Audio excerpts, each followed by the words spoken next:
ለኔና ለልጆች ምን ይዛችሁልን መጣችሁ? መዝሙር። እሺ መዝሙሩን አቀርቡልን። ሃይማኖታችሁ ምንድነው? ኦርቶዶክስ ተዋህዶ ማን ፈጠራችሁ?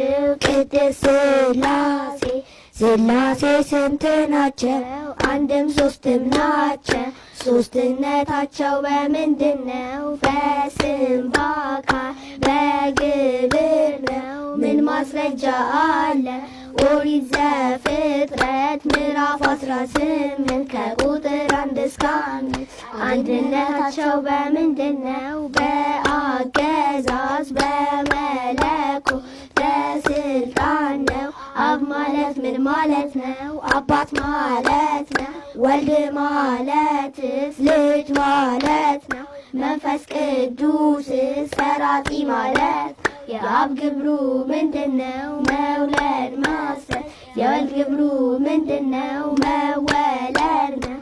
የመንፈስ ቅዱስስ መስረት ነው። ማን ያስተማራችሁ ይህን ድንቅ ሚስጥር? የአንድነት ሶስትነት የሥላሴ ነገር በክርስቶስ ደም ላይ የተመሰረተች ፍጹም ተዋህዶ አምላክ ሰው ሰው አምላክ ለዓለም ያሰበከች ነብዩ ኤርምያስ ቀድሞ መንገድ ያላት ቅዱስ ጴጥሮስ ቁልቁል የተሰቀለላት ቅዱስ ጳውሎስ በሰይፍ የተሰየፈላት ቅዱስ እስጢፋኖስ የተወገረላት ቅድስት መምህራችን ተዋህዶ እርሷ ናት። እምነታችን ተዋህዶ እምነት ናት። ቀና ሃይማኖታችን ተዋህዶ ብቻ ናት። እሺ ዝማሬ መላእክትን ያሰማልን። ጾመ ፍስረታ ለምንድን ነው የምንጾመው? እሺ ወንድሜ። የማርያም ዕርገትን።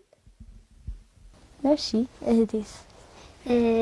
ከእግዚአብሔር ደቀ መዛሙርቶች መካከል ቶማስ እመቤታችን ስታረጋይቷት ለደቀ መዛሙርቶቹ ሄዶ ተናገረ። በሚናገርበትም ጊዜ አንተ እንዴት ልታዩ ትችላለህ የእመቤታችንን ዕርገት አሉት። እሱ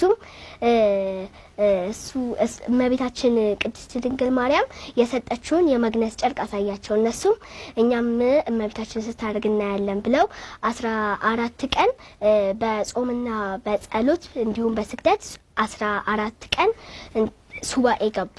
እዛም እመቤታችን ስታደርጋያት እኛም እሱን መታሰቢያ በማድረግ ጾመ ፍልሰታን 16 ቀን እንጾማለን። እሺ ቃልህን ያሰማልን። እንጨምራለን ወንድሜ። እሺ ለሁለታችሁ ቃልህን ያሰማልን። ባንጾም ምን ችግር አለው እህቴ? ባንጾም ከ7 ዓመት ጀምሮ ብንጾም ተገቢ ይመስለኛል። ከ7 ዓመት በታች ግን አቅማችን ሊፈቅድልን ስለማይችል ባንጾም። እሺ እህቴ ወንድሜ። እሺ አኪያ። እሺ ላንቺም ዝም ቃልህን ያሰማልን። ክረምት ጊዜያችሁን እንዴት ነው እያሳለፋችሁ ያላችሁት? ናትናኤል። በሰንበት ትምህርትና አስተማሪዎቻችን የሚሉን የሰንበት ትምህርት እየተቀበልን ነው የምንማረው ያለነው። የክረምት ትምህርት ደስ ይላል። እሺ እህቴ። በክረምት እያሳለፍኩት ያለው ጊዜ አንደኛ ሰንበት ትምህርት ቤት እየቆየ እማራለሁ። እቤት ስሆን ደግሞ የ5ኛ ክፍል ወይም ቀጣይ ዓመት የምማራቸው መጽሐፍቶች በማንበብ የክረምት ጊዜን አሳልፋለሁ። እሺ አኪያ ወንድሜ። ሰንበት ትምህርት ቤት በመምጣትና እቤት ወላጆቼን በማገዝ። እሺ ሀሴት። ሰንበት ትምህርት ቤት ሰንበት በመማርና ወላጆቻችንን በማገዝ። እሺ አራታችንን ቃልህን ያሰማልን። እስቲ ስታድጉ ምን መሆን ነው የምትፈልጉት? እሺ እጹብ። ሳድግ መሆን የምፈልገው ሰዓሊ ነው። እሺ ናትናኤልስ? እኔ መሆን የምፈልገው እንጀራ ያጡትን እንጀራ መስጠት እና ካህን መሆን ነው የምፈልገው። እሺ ሀሴት? እኔ መሆን የምፈልገው ዶክተር ነው።